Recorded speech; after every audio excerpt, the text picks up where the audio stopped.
Welcome, everybody. My name is Stina Cowan. I am the Educational and Cultural Programs Manager here at the National Nordic Museum, and I am delighted to welcome you to this book talk in our series, Meet the Author. Today, we will meet the author through her books. Tove Ditlevsen, who died in 1976, wrote the three autobiographic volumes that make the Copenhagen Trilogy. The first two volumes were translated into English by Tina Nunnally in 1985, and the third one was translated to English by Michael Goldman and released in 2019. We are thrilled to have Michael with us here today, as well as Professor Mariana Steckerhansen from the University of Washington Scandinavian Department. And the talk is, as usual, moderated by our one and only Elizabeth DeNoma. A special thank you to ScanDesign Foundation for their support of today's program. We are so very pleased with how Meet the Author series has grown, and we are so happy to have so many of you with us today. We also hope you join us for upcoming talks. The one in April will be with Norwegian author Ruth Lillegraven, and in May we are welcoming Swedish author Patrik Svensson. At the end of today's talk, we will leave room for questions, and we ask that you post those questions in the Q&A function on your screen, and we will get to as many of those as we can. This series is, of course, in collaboration with Elizabeth DeNoma, and we are so fortunate to get to work with her. Not only is she moderating these events, but her great expertise in international literature, and especially Scandinavian literature, has allowed us to host the most current and interesting authors and translators in this series. Dr. Elizabeth DeNoma is the founder and editorial director of DeNoma Literary Services, and in addition to her work as editor and translator, she regularly leads international panels in international publishing events. And I will now hand this over to Elizabeth, and I hope you all enjoy this talk. Thank you. Thank you, Stina. Welcome, everybody. Good morning from Seattle. Before we get started, I want to say that the National Nordic Museum acknowledges that we are on the traditional land of the Coast Salish peoples, especially the first people of Seattle, the Duwamish, past and present. We honor with gratitude the land itself and the Duwamish tribe. This acknowledgement does not take the place of authentic relationships with Indigenous communities, but it's a first step in honoring the occupied land on which we live. We acknowledge also the impact of colonialism on Indigenous peoples. The Nordic Museum celebrates the continuity of Indigenous communities in the Nordic countries and North America through exhibitions, programs, and collections, and we cultivate respectful relationships with each other through partnerships. Thank you. Today, we are so pleased to be discussing an important author and focus on part of her body of work, Danish author Tove Ditlevsen and the Copenhagen Trilogy. Ditlevsen has long been a prominent literary figure in Denmark, and her trilogy, the Copenhagen Trilogy, comprising the volumes Childhood, Youth, and Dependency, have been creating a sensation among English language readers and critics with the recent publication of the final volume in translation and the full trilogy set published only earlier this year. Tove Ditlevsen is today celebrated as one of the most important and unique voices in Danish literature, and I will, with us today to discuss Ditlevsen's importance, artistry, and context are Professor Mariana Steckerhansen and translator from Ditlevsen from Danish to English, Michael Favala Goldman. As we discuss, if any of you in the audience have questions, as Stina said, just please put them in the chat or the Q&A, and we will get to them at the end. We'll reserve the final 15 to 20 minutes to do that, depending on how many questions there are. But please do enter them as you think of them throughout the session. Before we start, I want to acknowledge that the importance of translator Tina Nunnally in bringing Ditlevsen into English. It's impossible to overstate her importance in this author's reception in English. So, thank you, Tina. Translator Michael Favala Goldman taught himself Danish over 30 years ago by translating a Danish copy of Catcher in the Rye to help him win the heart of a lovely Danish girl, and they have been married ever since. Over 110 of his translations have appeared in 35 literary journals, including Rattle, Harvard Review, International Poetry Review, and World Literature Today. He has also received numerous translation grants for his work with five distinguished Danish writers. Goldman is the founder of Hammer and Horn Productions, which has produced the audiobook series Poetry for the Rest of Us. These 3 audiobooks feature works of contemporary Danish poets and have received great reviews. Hello, Michael. Thank you.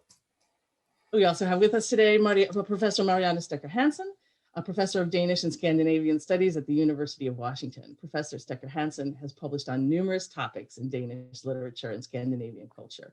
Her many books have been discussed in Denmark's daily Politiken, as well as reviewed in numerous scholarly journals. Mariana also serves as the graduate program coordinator for UW's graduate program in Scandinavian Studies and teaches a wide range of undergraduate and graduate courses in Scandinavian Studies and advanced Danish literature and language. She's long been a fan of Tove Ditlevsen's memoirs, novels, and poetry. Welcome, Mariana and Michael. It's great to see you both this morning. Where do we find you? Well, I'm in Western Massachusetts, so it's after 1 o'clock here, and it's pouring rain, and really happy to be here. You find me in Seattle, in my home of 34 years here in the Pacific Northwest, close to the University of Washington campus. Where I also am. It is not yet pouring rain here, Michael, but soon. It's never too long off, you know. Yeah. We have so much to say about this author, so we'll try to use every minute wisely. Professor Stecher-Hansen, you have spent many hours studying, reading, and lecturing about Tove Ditlevsen. So I'm wondering if you would introduce her to us now, contextualize her briefly within the Danish canon, or the greater canon, if you'd like, the course of her career, how she developed as an artist, and what characterized and distinguished her artistry. Thank you, Elizabeth. It's a tall order. I'll do my best, and it will be brief. Tove Ditlevsen's position as a writer is unusual in a way for a Danish author. From the publication of her very first book, Pigesin, a collection of poetry in 1939, she attracted attention, both from readers and from the media, in newspapers, in the tabloid press. The interest of reporters in Ditlevsen remained unabated in Denmark during her lifetime. Why this public popularity? Well, Ditlevsen involved herself directly in the lives of other people, and she did so, surprisingly, through an advice column, a kind of Dear Abby in a woman's magazine, Familiejournalen, often on questions regarding sex, marriage, motherhood, parenting. Many readers felt that Ditlevsen, both as a person and as a writer, was closer to them, closer to ordinary daily life than were the majority of Danish writers of her day. Canon, you mentioned. Well, yes, certainly Tove Ditlevsen belongs in the Danish canon today. Every literary history, biographical lexicon, literary reference work published in Denmark regarding Danish literature in recent decades, for many decades in fact, offers much and deserved attention to Ditlevsen's contributions. She stands out, though, somewhat as an exception, not fitting completely with dominant literary trends of her times. One cannot place her in a rubric of social realism or post-war existentialist literature. Psychological realism might come close to an appreciation of her craft. Minimalism, to use a more current term, would bring her into the school of contemporary literature. She was a prolific writer. We're talking a lot about a couple of works these days. Tove Ditlevsen was amazingly prolific throughout her entire literary career.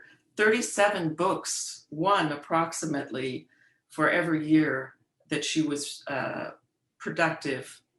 She produced both in poetry and in prose. She began as a poet, and I like to say she really remained a poet throughout her life.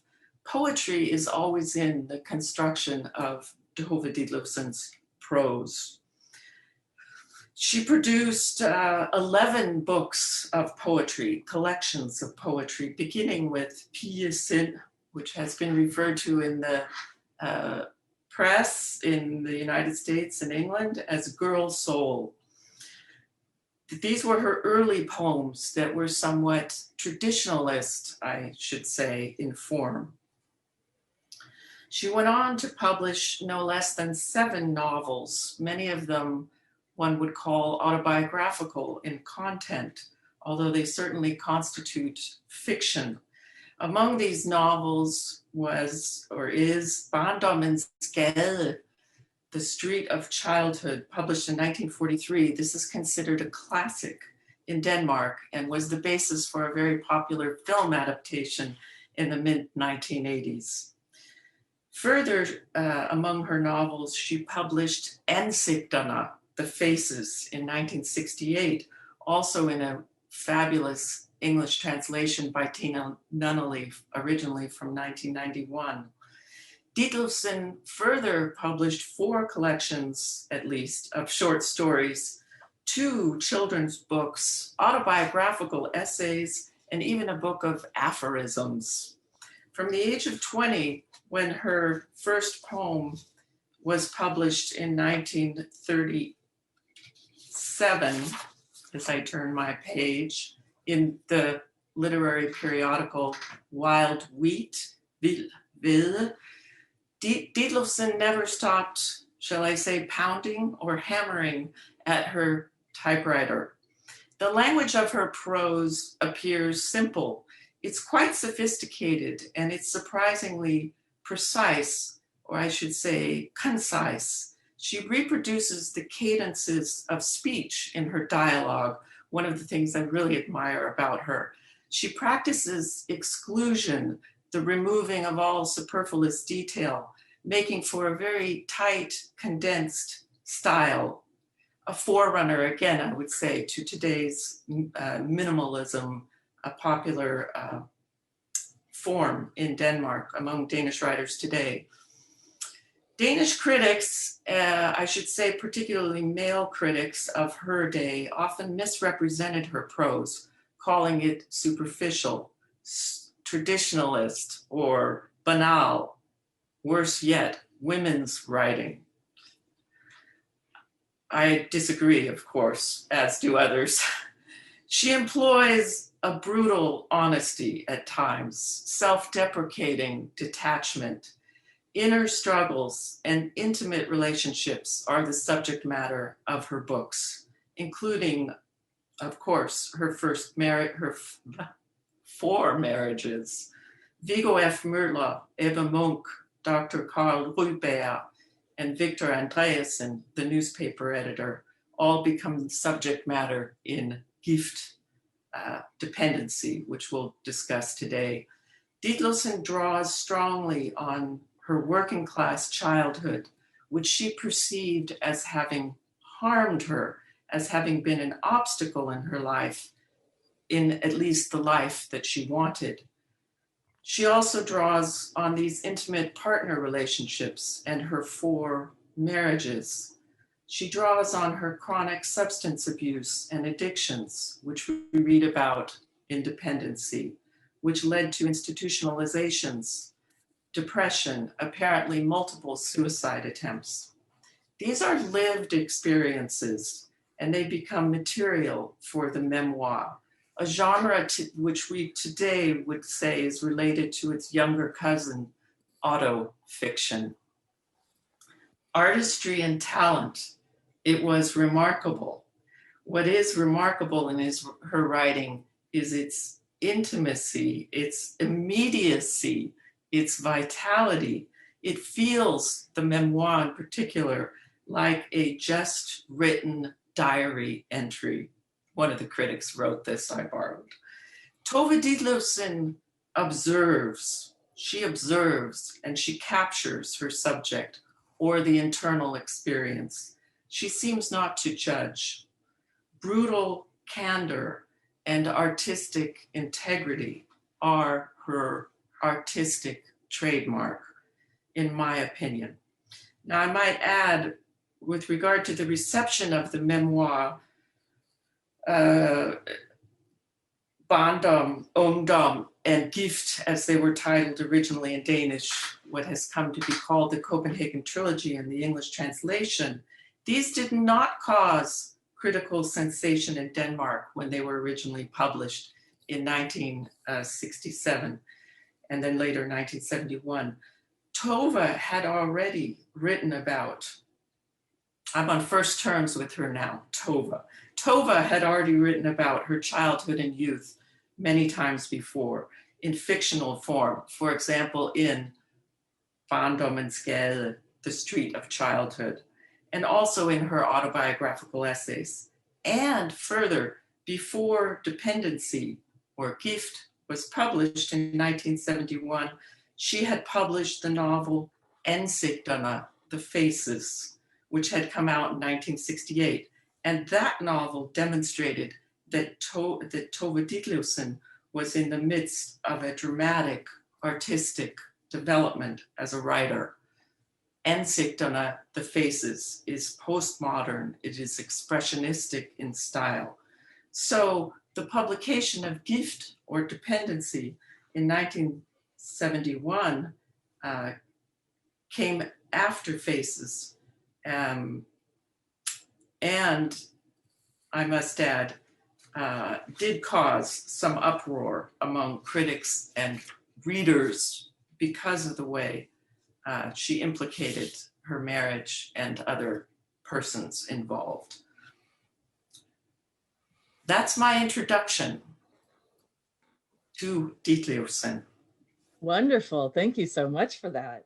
I'm going to cite a review from the New York Review of Books right now, which is a little bit different than some of the first critics that you cited. The language is elegant, as natural, responsive, and true as wet clay, and the observations provide the pleasurable shock of precision rather than the sort of approximation we have more reason to expect when reading.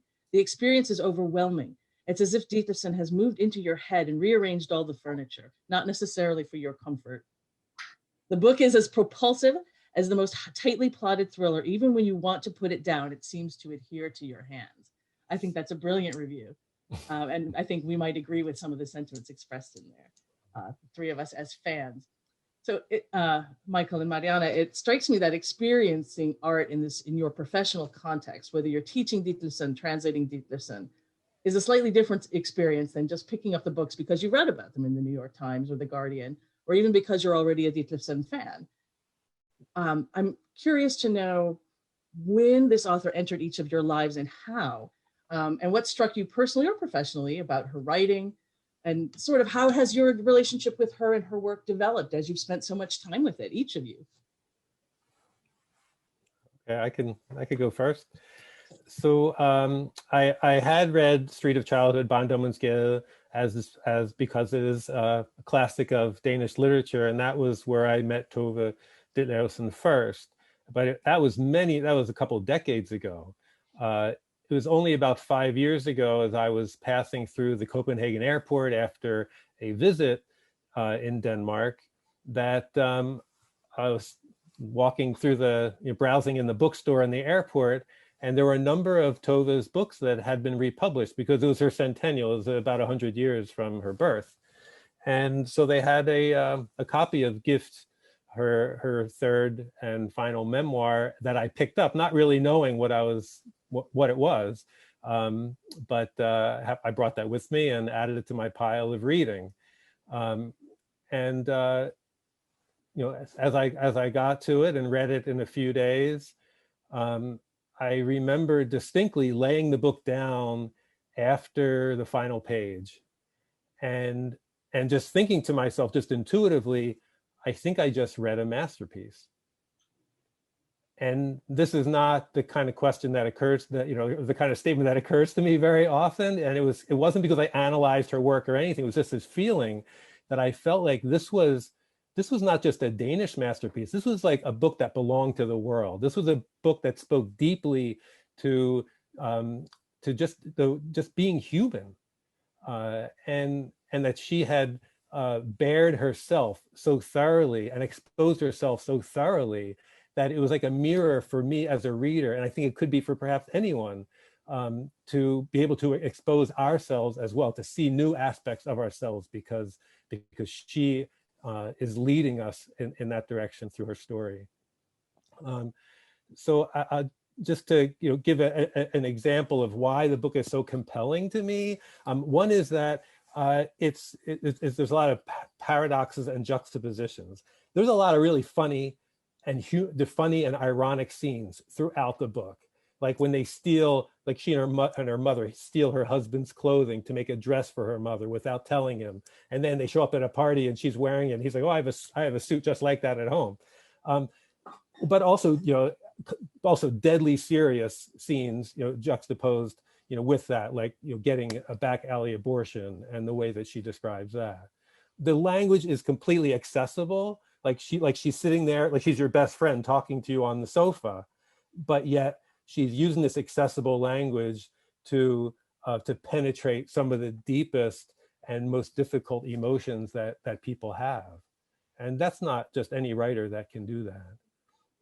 And then just one other thing I'll say is that it's a very domestic book in a lot of ways, about her marriages and about becoming a writer, and about being a mother, and yet at the same time she is delving into some of the deepest and darkest places of human experience, with addiction and and just the various dependencies that she has dealt with. So there's a lot of emotional movement throughout the book, which I think is what gives it that momentum that you were talking about, Elizabeth. Thank you for that. That's very insightful. Mariana, how about you? I had to think hard about this one. When did Tove Ditlevsen enter my life? And I believe it was in 1986. When my friend and colleague, Tina Nunnally, who I had met a few years earlier as a graduate student, came to my Danish class at the UW. I was teaching at the time as a lecturer part-time. And she was there to speak about her new translation, Tidligt forår, Early Spring, which is the title of the first two parts of the trilogy, Childhood and Youth. And it had been published in translation by Tina and her late husband, Stephen Murray, by their own press, Fjord Press, in 1985. And I believe it was Tina's first major translation. So that's a very vivid memory for me. Another one is less professional and more personal. I realized some years ago, I found an original edition of Tove Ditlevsen's collection of, first collection of poetry, Piesen, in my childhood home, where it had been all along. It's dated 1947 by a family relative. And as you can see, it's quite tattered and marked. So it's literally been through the war. I think it was there while we were growing up. In other words, Tove Ditlevsen has been there all along, although I didn't recognize her. A thought I had when reading the memoirs, Michael spoke so eloquently about his experience. In reading Childhood and Youth, I thought about the process of memory, of sifting through fragments and recognizable smells and images and sensations that trigger memory. When Tove Ditlevsen wrote these, what we're calling the Copenhagen Trilogy, the memoir, the first two parts she was writing in 1967. She's writing as a 50-year-old woman, looking back, a 50-year-old writer, looking back yet again, decades into the past to memories, sensations of her childhood and youth. What strikes me now is for all the emotional hurt, the pain, and frankly, the abuse or neglect that she feels that she suffered in her childhood, in barndom, this is also in many ways a memorialization of her parents, of her family, of her mother in particular, of those who, as she writes, are no longer alive to tell their story. Death is a frequent theme in the first two parts. Both her grandmother, who she refers to as Beste, her mother's mother, her maternal grandmother, and her aunt, Rosalia, they die at home in the family apartment, in the parents' small apartment. And this is part of this difficult remembering of the past that is so brilliant and so vivid. But it's striking to me now, rereading it, that it is so many decades in the past of the writer, and that she makes it, as the critics have written, as if ink has just dried on the page. So immediate. Those are my thoughts. Thank you for that. Now, Marianne and I are going to read a short segment from Barndom, from childhood. She's going to read the original Danish, and I'm going to read Tina Nunnally's translation.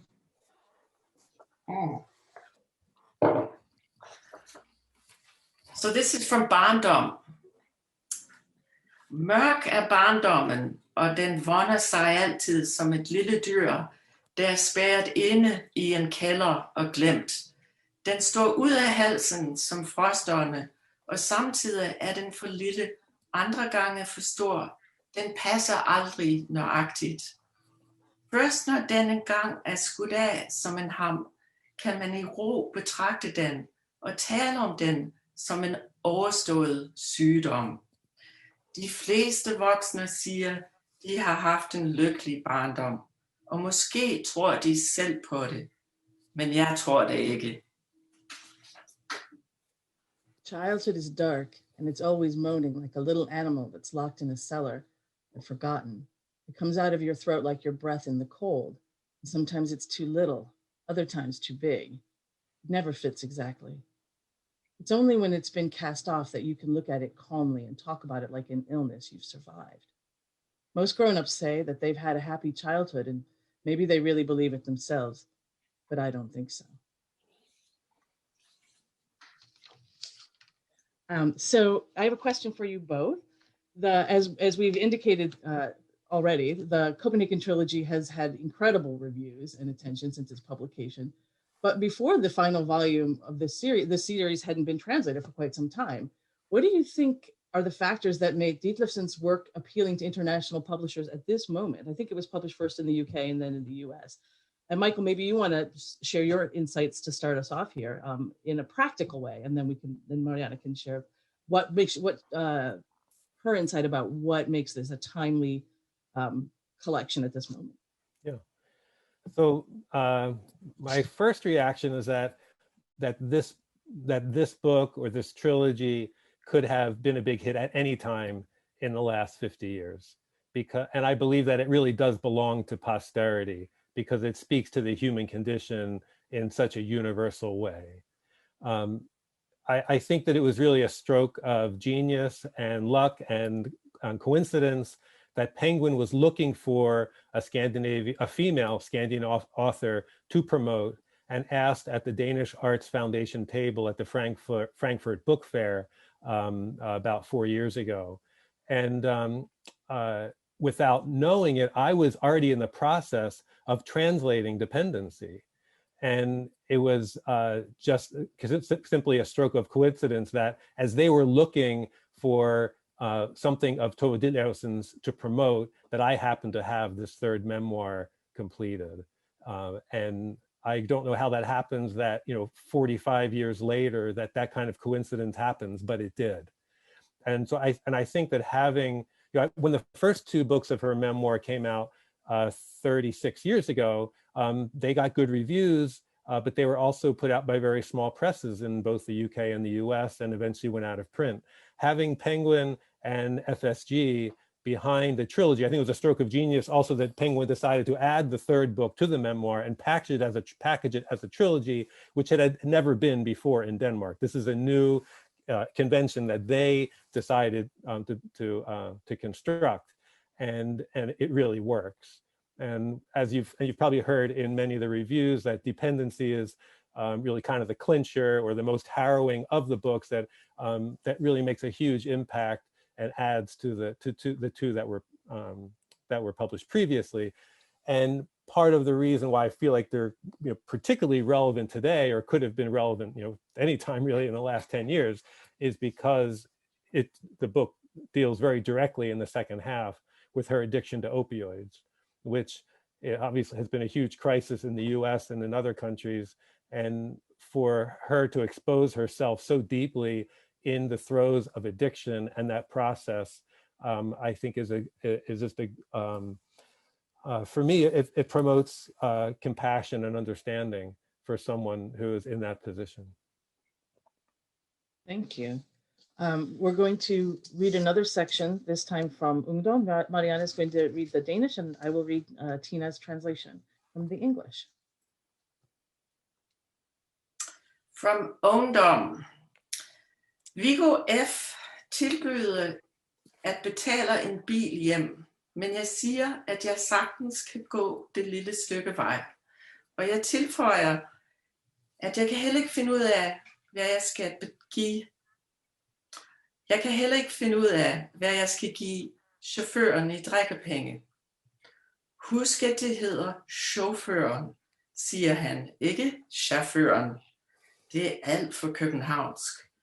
Bemærkningen sårer mig, og jeg bliver rasende på hele min opvækst, på min uvidenhed, mit sprog, min totale mangel på dannelse og kultur, ord jeg knap nok kender. Han kysser mig på munden, da han siger farvel, og jeg går gennem den lune sommernat og genkalder mig alle hans ord og bevægelser. Jeg er ikke mere alene. Viggo F. offers to pay for a cab home, but I say that I can certainly walk the short distance. And I add, I can't figure out what I'm supposed to give the cabbie as a tip anyway. Remember to call him driver and not cabbie. That sounds too colloquial. The remark hurts me, and I get furious at my whole upbringing, at my ignorance, my language, my complete lack of sophistication and culture, words I hardly understand. He kisses me on the mouth when he says goodbye, and I walk through the mild summer night and recall all of his words and movements. I'm not alone anymore. So I want to talk a little bit about the last book that you touched upon, Michael, the one that you translated. It's got to be, as you mentioned, it wasn't originally envisioned as a series, but it still has to be challenging to come into to a work when another translator has done so many of the earlier works as Tina has done. I was wondering if you would like to talk about how you approached that, doing dependency, and if you worked with Tina Nunnally at all throughout the process. Sure.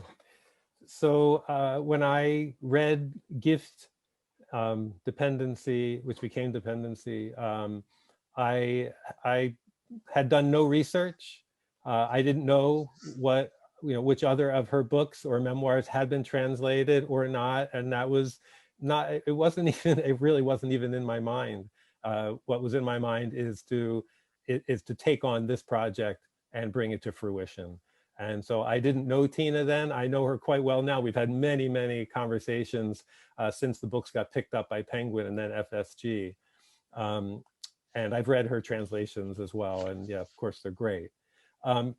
As far as the process of translating, it's very similar for me as it probably is for many literary translators. It's certainly not the same as reading. It is a much slower and meticulous process, which for me entails weighing the emotional content of every phrase. So it's not just the words, but it's the emotional impact behind them. So almost like an actor learning lines, you can't just repeat the words. You have to kind of take them in, embody them, and then repeat them again. Except I'm doing it in a different language. But that's that's kind of the art of translating, to re-establish her voice in a new language, which is, it's the words, but it's also what's between the lines as well. So, so in this way, you know, if you've read Dependency, you know that there's a lot going on in between her four divorce, you know, her four marriages, her divorces, her affairs, her abortions, her addiction. I mean, this is a lot of emotional content to take in for a reader, but especially for a translator, because I'm reading really closely. And I distinctly remember when I got to the end of chapter, what is it called? You know, section 2, section 2, chapter 5, where she's just been picked up by the ambulance to be taken to rehab. So she's carried out of her house by the EMT because she weighs 65 pounds and she can barely walk on her own. She's been bedridden for 5 years as an addict. And this is, you know, the signal of a new, you know, potentially a new beginning for her. And I remember when I reached this point, I called to my wife and she came in and I was telling her what had, you know, what had happened, that Tove was going to rehab. And I realized at that point that when I turned the page, she was going to be going through withdrawal. And I remembered from when I had first read the book that that was some of the most devastating reading I had ever encountered. And I realized that it was inevitable that she was going to be going through it again, and that I was going to be going through it with her. And I just broke down sobbing in my wife's arms. I couldn't, I think I had been, you know, I've been on her side the whole book. I always wanted her to succeed as a writer and in everything that she did. I just believed in her talent and I loved her voice. And yet we've been through so much that I had gotten, I mean, it was like some secondhand trauma that I had taken on from just going through all this with her. And I'd never done this before, but I decided I had to put the book aside for 2 weeks. And during that time, I set up lunches with friends and phone calls with friends and family. And I wrote poems and I meditated and just tried to take in what this meant, this experience that we had been through together, or what I had been through. And it was a really valuable time because it gave me a new insight. Like, why did she make such decisions that were self-sabotage again and again when she had such talent and such success? Yet it seemed like she felt like her choices were so limited that all she could do was something that was self-destructive.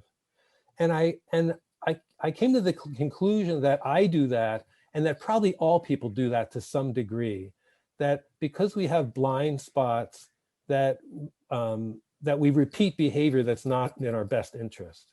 And it doesn't have to be as extreme as her, you know, that it has to be an addiction. It can be smaller things like working to cover up some emotional problem that really needs to be addressed, for example. And so just that realization that we all participate in dependent behavior in some way was a revelation for me, to be less judgmental towards myself and to other people when they take part in it. And that is what I feel as the real gift of her work, is that we can be more compassionate with each other, because when it comes down to it, we have a lot more in common than we realize. Thank you for that answer. Now, Mariana and Michael are going to read a short segment from Dependency.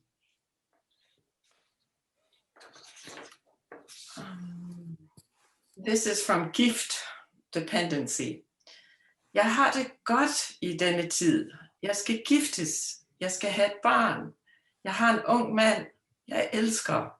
Og snart skal vi have vort eget hjem.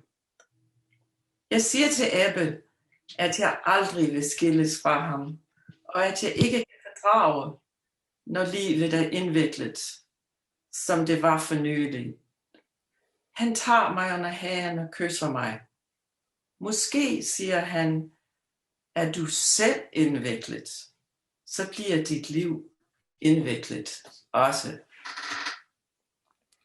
Yeah, so this is early in the third volume, Independency, where, and she's with her second husband, Ebbe.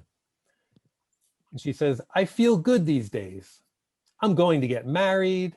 I'm going to have a baby. I'm in love with a young man. And soon we're going to have our own home. I tell Ebbe that I'll never leave him and that I can't stand it when life gets so complicated, like it's been recently. He lifts my chin and kisses me. It could be, he says, that if you're complicated, your life gets to be like that too. Thank you. Thank you for that, you two. We have a number of questions and comments coming in from our other guests here today, but I was wondering before I turn to them, if you have questions or comments or things you want to discuss with each other, Mariana and Michael. I have a couple other things I'd love to share. Wonderful. One is she writes several times throughout the memoir that she's, and her friends comment as well, that Tove is only happy when she's writing. And Mariana also mentioned at the beginning that her style was a very personal and confessional kind of writing, that she mined her own life for what she wrote. And this separated her and brought her criticism from some of her peers, but she was a master at it and decades ahead of her time because she could do this so well, make the personal universal. And she decided late in her life when she was hospitalized for psychological or psychiatric reasons that she was going to start writing her memoirs. And this is where she wrote the three parts of the trilogy. And then eventually wrote Wilhelmsvaals, her final novel, which documents her fourth marriage and divorce. And at this point, she's been, like I said, mining her life for her writing. And her writing has now caught up to her. That is, there's nothing else to write. And I think that that the observation that's been made by some of Tove Ditlevsen's readers is that because there was nothing left to write, and art is what had sustained her, that there was no reason to go on living. And she committed suicide the following year after that novel was published. So that's one thing I just wanted to add. And then I wondered if people wanted to know what the state of the trilogy was and what's happening next. I could say something about that. Please do. So after, so there's one thing about, so being a translator is one thing as far as, recreating the text in a new language, but it also means being an ambassador of types of Danish literature and of a particular book in question. And so I'm just so thrilled that after this book has been made out of Denmark into English, right? Being in English is kind of big because we have a huge population of English speakers worldwide, but also publishers in other countries don't read Danish necessarily, but a lot of them have someone who reads English. And so since this came out in English, it's now been sold to over 20 countries, and it's coming out in Japanese, it's coming out in Russian, German, Dutch, Italian, I'm just all over the world. So that initial thought that I had when I put the book down, I thought that this book belongs as a classic of world literature. It feels like that is coming true. And that just brings me such joy and satisfaction as a translator that this is happening. It's absolutely wonderful. It's wonderful. You're right. English is a gateway to all these other languages in the world, which is why people, So thank you for doing that and bringing it around the world. Wonderful. Mariana, are there other things that you'd like to add or to ask Michael? Just briefly, when you addressed the question of why this work was resonant today, I had a couple of additional thoughts. Michael spoke about the opioid epidemic, and that's quite evident. Things that came to mind when I read it that struck a chord with today and today's audience was that Tove Ditlevsen draws a picture of the historically constricted lives of women in Denmark in the 1920s, 30s, and 40s. And it's so compelling the way she addresses this, that the means for her to rise out of her class, her socioeconomic class, the only means is really education. And that she is denied, sadly, by her parents. It's simply something she can't afford. She has a 9th grade education. She is recommended to attend academic high school, gymnasium, and she's not able to. So for her, you know, we talked about these choices that she makes that seem so self-sabotaging, you know, and they are. But marriage and poetry become the only avenue out of the streets of literally Vesterbro. You know, when the expectation has been set so low, the best that she can do is to marry a, quote, skilled worker who doesn't drink. It's really quite for all the struggle in it, it is a miraculous story. I think that's also why we want to read it, that she does manage this feat, however difficult choices these are. But the way in which she depicts this socioeconomic class that she comes from, this class consciousness, it's almost a sense of caste. And I realized rereading it in these depictions of her father and other workers, unskilled laborers in the neighborhood, the depiction of her mother as coming from a servant class. She has to carry a character book, Skudsmålsbog, her mother, when she moves from one place to the other. This is, servants in Denmark didn't have a right to vote until 1915, the same year that women were granted the right to vote. Her mother was literally the help. You know, this was before she married. She was in service. She had a chest of drawers, and that was her only belonging. Her father, Tove Ditlevsen's paternal grandfather, is an alcoholic who commits suicide. I mean, these are really difficult but very real origins that she comes from. The other thing that I think really are difficult today, 100 years later, to fully appreciate, that this is a very cash-poor society that she lives. I think one of the critics called it cash-poor, mean, and misogynist. And I think there's a lot to be said to that. The other thing that I think might be resonant, although maybe I stretch it a bit, is the politics of the period that serve as a backdrop. And this also speaks perhaps to today's moment. Tove Ditlevsen disavows repeatedly that she has any interest in politics or the rise of fascism in Hitler's Reich. Her father is a social democrat and a union man, but this frequent references throughout, particularly Youth, the second volume, and the beginning of the third volume, to the rise of far right-wing extremist white supremacists in Germany, and the terrifying news of this and the shadow that it casts over Tove's ambitions. I think there are parallels, if I'm not stretching it too far, between that and today, sadly. Absolutely, absolutely. Well, thank you both so much. You've really added to my reading of the book, and I bet I speak for other people in attendance today too. We have a number of questions from the audience, some of which you've already addressed. I'm going to try to get to all of them, but if I don't, please forgive me. If you've submitted a question that doesn't get answered, please forgive me, but I'm going to try to. So we'll just jump right in. Michael, did you choose the title of gift as dependency, or was that someone else? And can you talk about the process of gift, meaning both married and poison in Danish, that doesn't have an equivalent in English, but it's obviously ironic and poignant in Danish, is one of the questions or topics.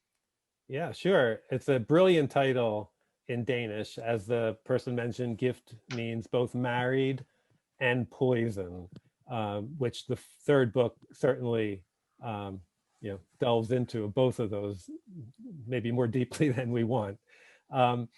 And I was really struggling with the title for the book, even after I had completed it. And luckily, I went to the National Literary Translators Association conference that fall, and roomed with a dear friend and translator, Sebastian Schulman, and told him about my troubles trying to find a title for this that would be as resonant in English. And he said, well, how about dependency? And so I did choose the title, but I didn't come up with it. I knew that when he said that, I thought, oh yeah, that'll do it, because it speaks both to being dependent on a substance or having dependent behavior, but also the dependency in her in a relationship. And so I love that, and the publishers also loved it, and there it is. Thank you. There's another question for you, Michael, from someone who says, you're a poet yourself. How did your poetic sensibility help you in translating Ditlevsen, and were there particular challenges in her language for you? So it's true. I have published a volume of poetry, and I have a second coming out in October. I've been running poetry groups for 3 years, so I'm very steeped in original poetry as well. I have a deep appreciation for Tove's language, because there is no fat on her pages, and I just totally love that about her. And I believe that's because she came to literature as a poet, and everything has to, things need to be concise. There is no time, we're not wasting the reader's time here, not in the least. And so I love that also, that she knows how to end, she knows how to turn a phrase, she knows how to end a chapter, she knows how to end a paragraph. I mean, her language is really, as Marianne was talking, it's concise, it's dense and impactful. And so it is a joy to work with a writer that has this much control, and also a challenge, because the English has to echo that style. And I think because I am also a very concise poet, that probably helps. Very few of my poems run more than 3 stanzas, or so I guess that we do have something in common there. There are several poems in her, in the memoir as well. And so I had to translate a couple of her poems. I think one of them was by Pete Hine. So that had to rhyme and have meter, because that was one of his grooks that he wrote after his affair with her, extramarital affair, and then also a couple of poems of hers as well. So I think it really helped. I think it did help me. It was an asset to be on the same side of poetry as her. No doubt. So here, another question: if either of you could sit down with Tove in person, are there questions that you have for her about her work that only she could answer for you? Wow. I know, small question there.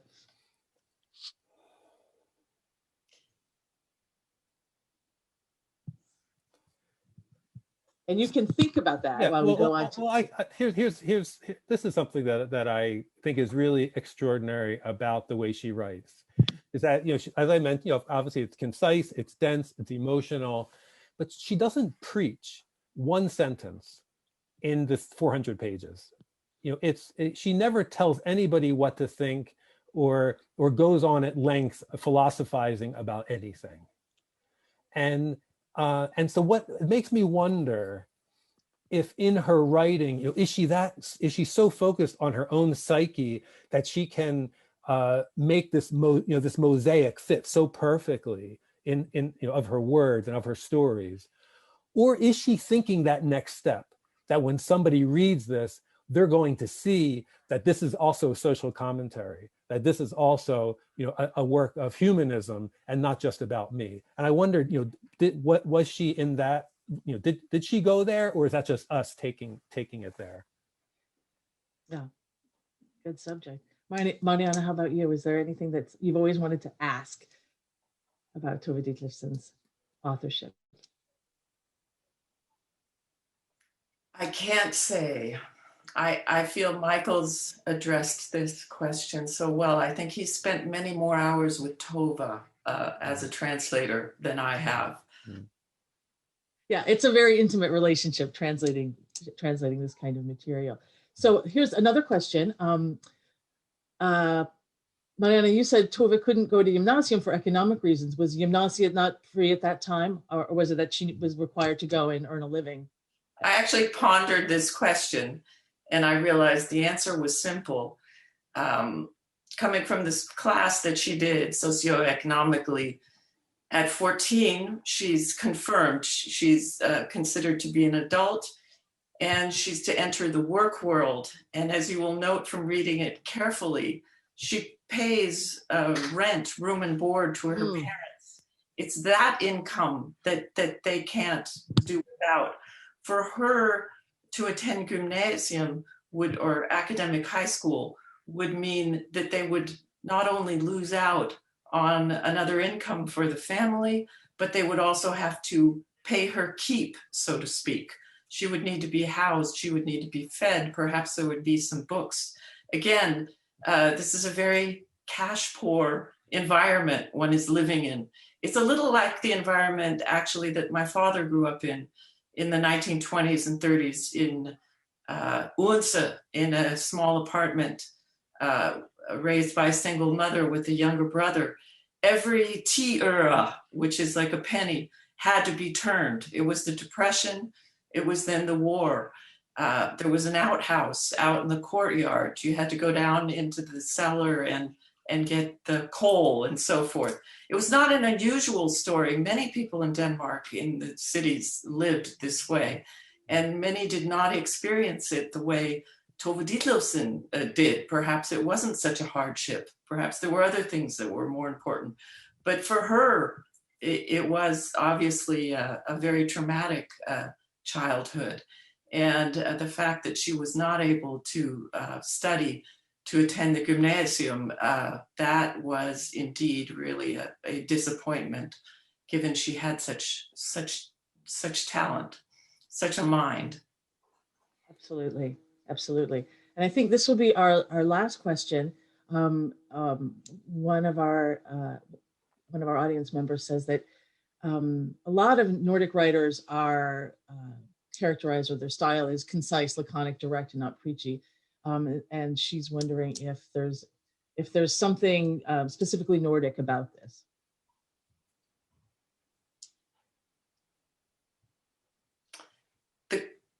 Michael, is it specifically Nordic?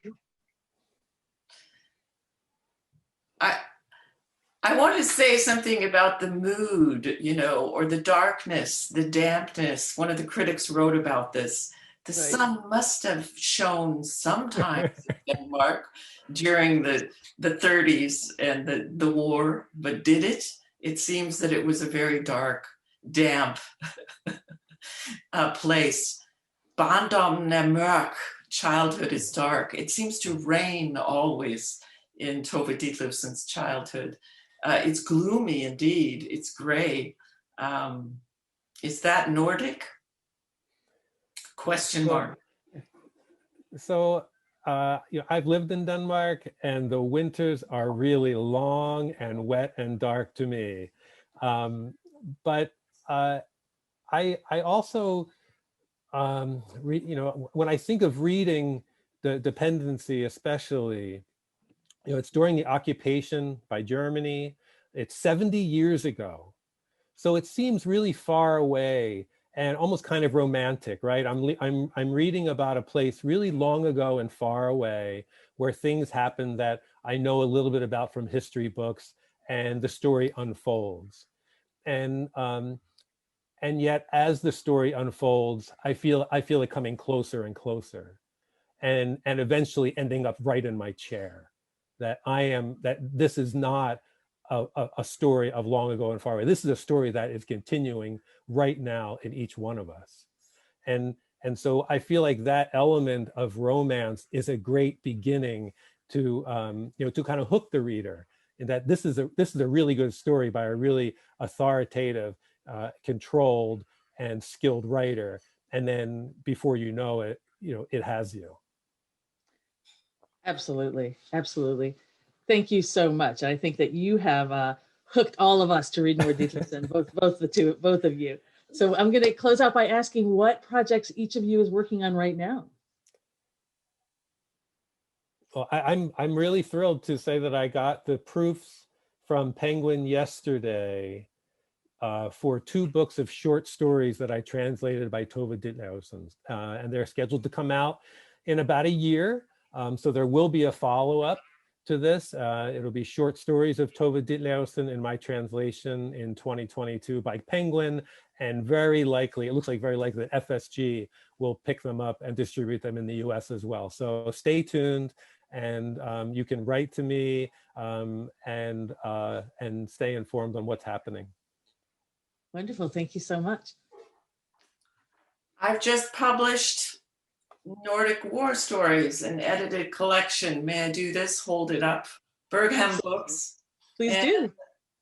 It also deals with memory, the Second World War fiction media. So I'm still floating on this high of having completed this project, and in the luxurious position of looking ahead to what will be the next book or big project I'll throw myself into. And I'm turning an eye to Tove Ditlevsen as a possibility. Let's see. Oh, wonderful, wonderful. Well, I hope that when the other volumes come out, we can meet up again and discuss those. It would be absolutely lovely. Thank you so much, both of you, for your time and your insight today. It was absolutely wonderful to talk to you. Thank you. And thank you, everyone, for coming to listen to this work. If you haven't read the book yet, or the books yet, the collection, you can, in the near future, pick it up at the National Nordic Museum. Otherwise, you could get it from a small bookstore online, please. In the next session of Meet the Author, we'll be talking about a very different kind of Nordic thriller, Everything Is Mine, with Norwegian author Ruth Lillegraven. It's very clever and twisty mystery, and I think you'll really like it. In closing, please consider making a donation to the National Nordic Museum through their website if you're in a position to do so. It's Member Appreciation Day on April 2nd, and so details are also available on the website at nationalnordicmuseum.org. Thank you all once again for taking part in this session today, and I hope to see you next time, if not before. Bye, everybody.